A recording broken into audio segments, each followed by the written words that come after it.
The day is here, and I have to put on my clown nose because I have been proven wrong after a mixed bag of singles that have either completely hit the nail on the head or just got me disappointed. Taylor Swift's Lover is probably my favorite album this year. I can't believe it. I'm so shook. In a previous video, I said that I may have been outgrowing Taylor Swift, but I'm honestly not. This CD is living proof that Taylor has matured sound-wise. The production is immaculate and amazing.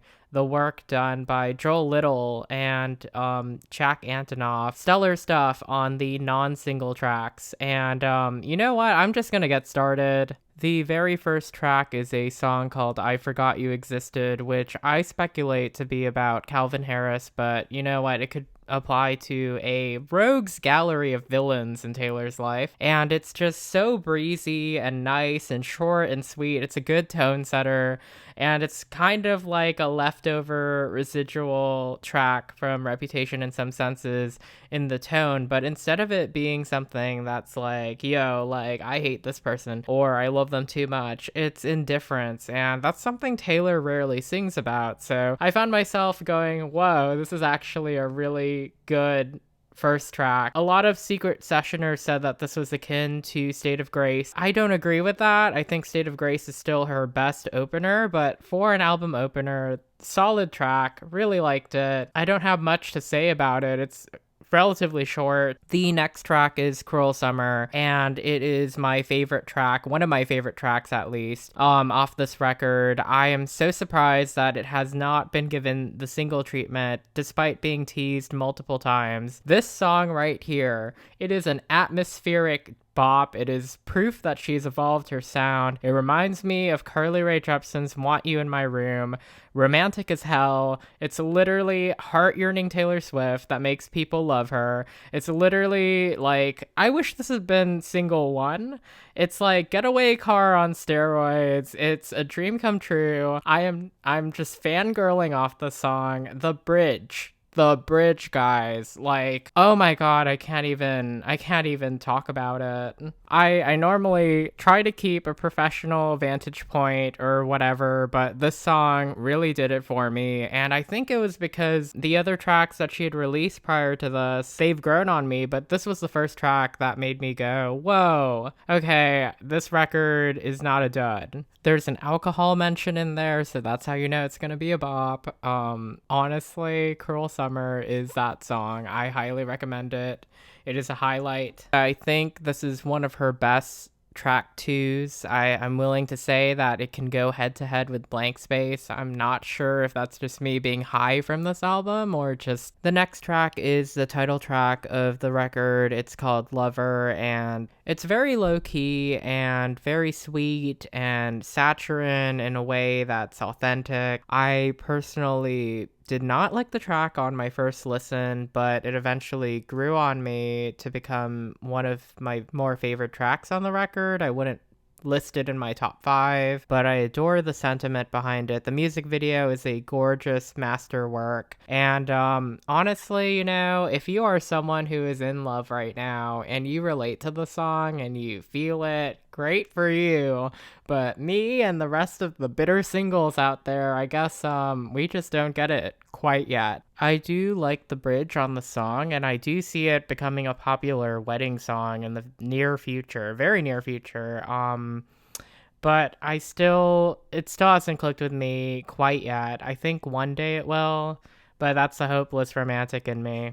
The next track is The Man, and it has been hyped by secret sessioners for the past few weeks. It is truly a banger, straight up evisceration of the industry. The instrumental is a perfect blend of throwback 80s synths and just modern sounds. Can we get this on the Elizabeth Warren campaign? The bridge though, when she starts talking about bitches and models, she's just dragging everyone. It's such a surprise, you know, like it really is a surprise. She holds back nothing. There is a line about Leonardo DiCaprio and Saint Tropez. That's just so brilliant. And this is another highlight. I can't wait to see this live. I need to see this live. I can't wait to see the choreo.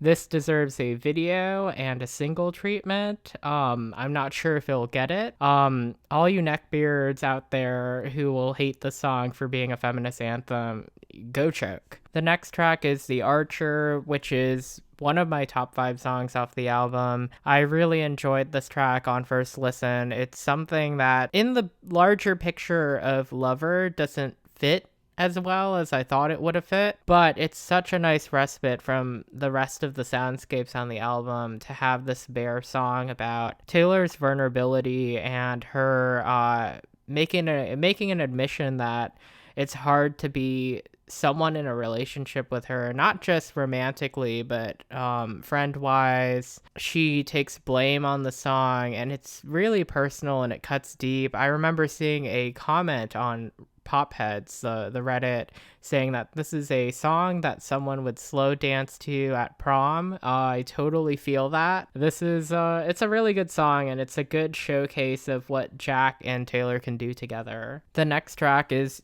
yet another Jack Antonoff collab, and it's very obvious from the way it sounds. It's called I Think He Knows, and this song reminds me so much of Carly Rae Jepsen's previous album, Dedicated. It just gives me that energy, the way that she sings the chorus, the breathiness of it, the tone, the language.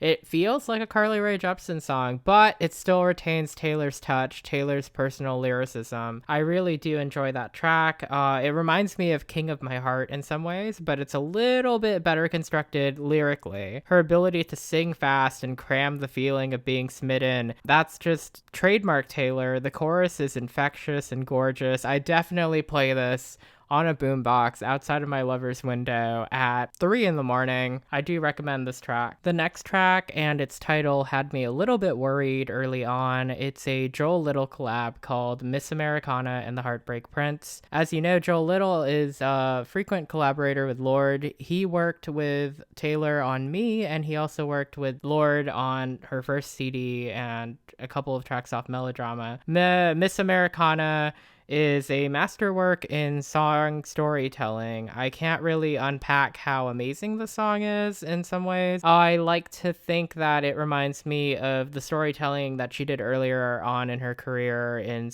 the albums like Fearless, but there is a maturity of modern Taylor. It feels like a fairy tale. The ad-libs are art, but it's a little bit too slow for me to latch onto, and I wouldn't put it in my top 5, but it's definitely an enjoyable song for sure. The next track is my personal favorite off this record at the time of this recording. I know this will change in time, but it's called Paper Rings. This song is 90s rom-com magic wrapped up in a bottle. It is literally a cozy blanket of a song. There's a lot of Jack influence. There's a lot of guitars. She's talking about friends that are high. Jack's 1, 2, 3, 4. The bridge. The last chorus being integrated with some country sounds.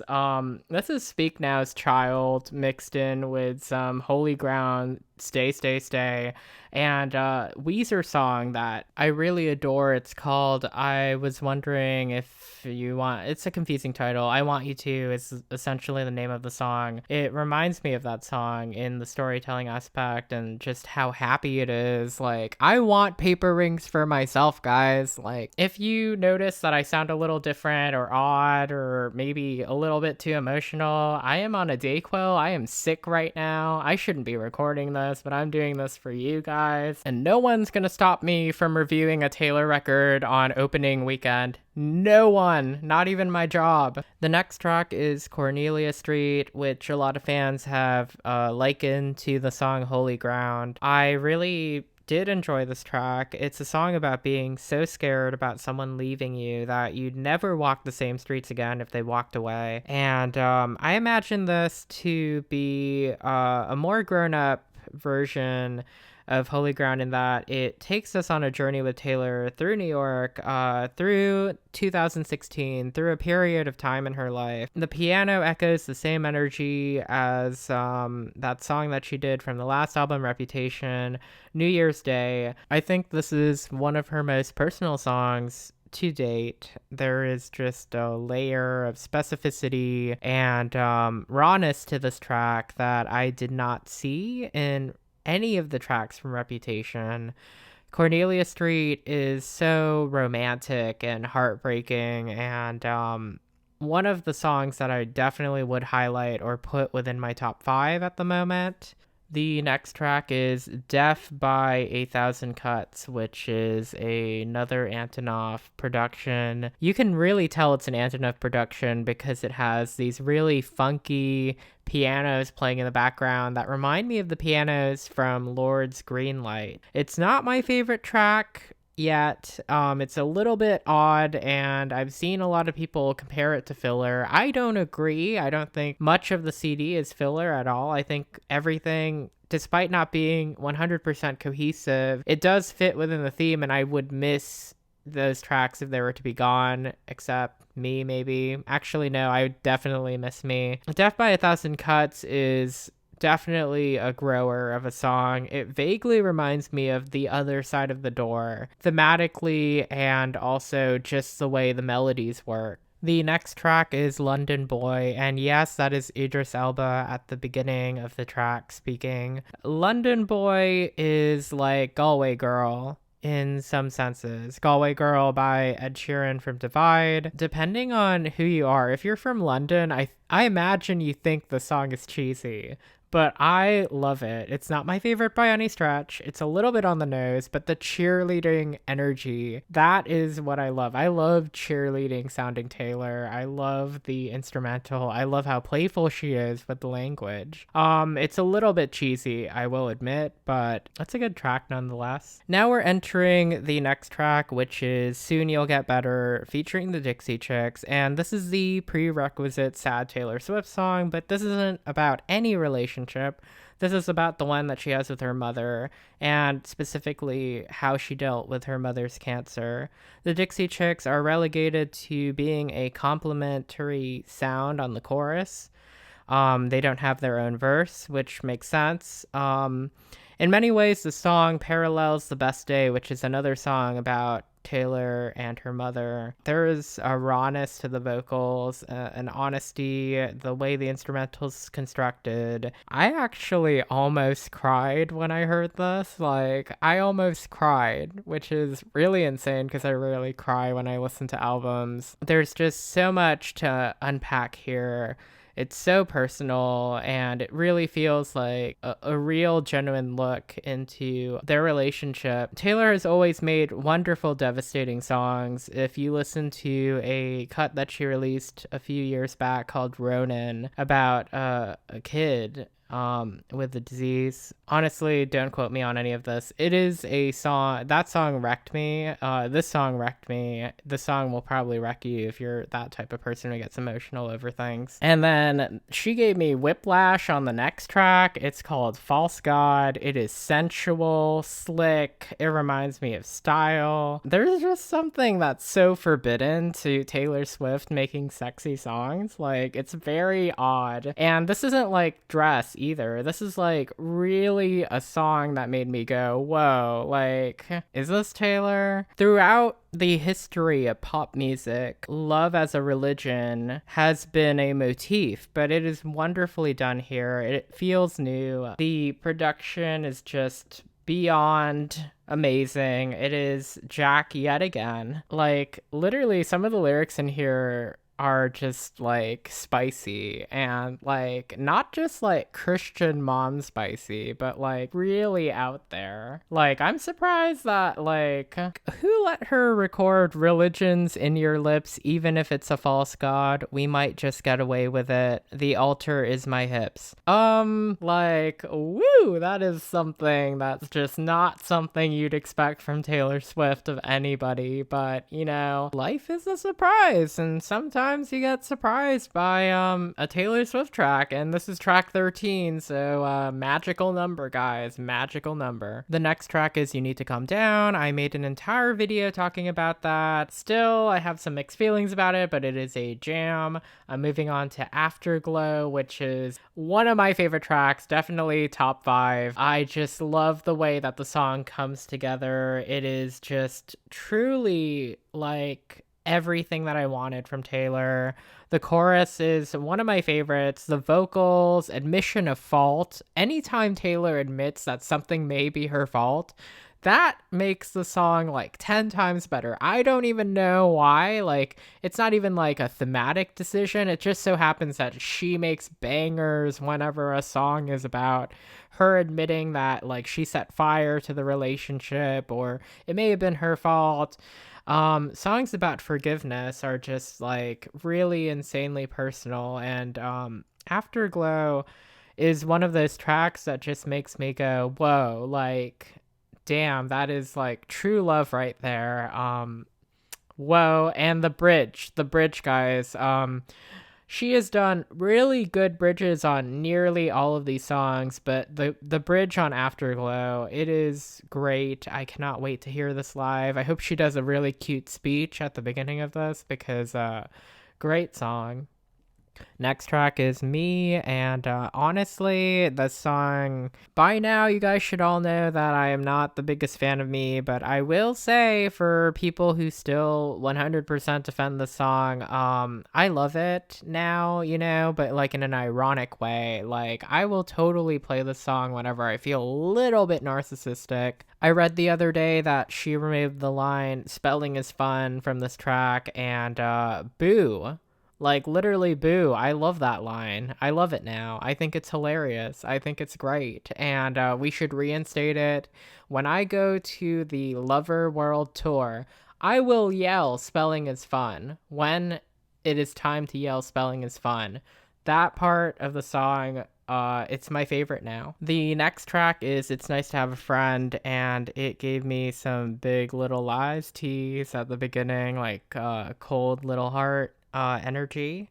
It's a magical sounding song and it's really short and sweet. I don't know who this is about. Wait, no, I lied because there's a twist at the end. I thought this was going to be a cute platonic song, and then I realized that it was totally going towards marriage, which is a common motif in this record. I do enjoy it though. It's a really cute song. I was so close to like listening to it. Like the first 2 minutes I was like, oh yeah, this is cute. I'm totally going to send this to like someone who I realized was better off as a platonic friend, and then she goes, nope, this is about getting married to your friend, and I went, no. And lastly, Daylight, the album closer, which is a solid conclusion, a solid reinstatement of the thesis statement of the record that essentially wraps up all of the themes of the album together. This is an album about love, self-forgiveness, and lovers, obviously. She sees the positives in all of her situations now, and if Reputation was her era about going through the darkness of her life and the aftermath of 2016, Lover is truly her charting a path forward. It's not about retaking the narrative because she's already done that. It's about shaping and truly using your voice to show the world how happy you are, to be who you are, to be with the one you love, and to know that you have emerged from a storm, a new person built from the pieces of the past, that you can even recognize yourself as yourself, but you've truly moved on. There is a vocal segment at the end of this track with vocal clips, just like her speaking, very similar to the way Kesha ended her album Rainbow with Spaceship. I do really like what she had to say at the very end of the record when she said that you are defined by what you love, not what you hate. I thought that was such a strong, resonant message, and I really did take that to heart. If there's any legacy for this record, Lover, it's knowing that this is one of Taylor's first albums where she doesn't have to defend herself or explain things or do anything. There's just a genuine sense of artistry. It may not be reflected by the single choices that she made, but as a record and a rollout and just the way that it was promoted and advertised and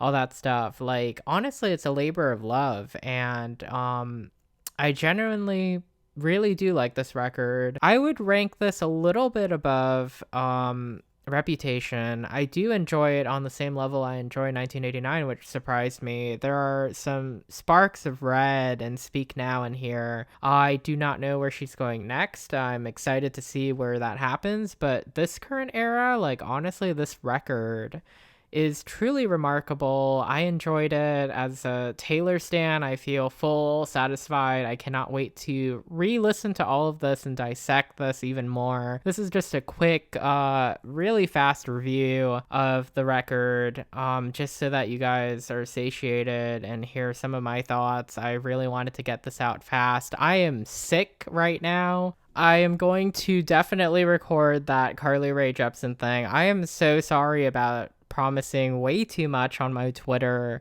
I have been distracted by literally everything on the planet, and I totally blame myself for neglecting this channel sometimes, but thank you so much for listening to me ramble on about pop and just vent my feelings out here and all that stuff. If you like this, definitely follow my Twitter, follow my Instagram, subscribe to this channel, like this video, share this video, comment, tell me what your favorite tracks were.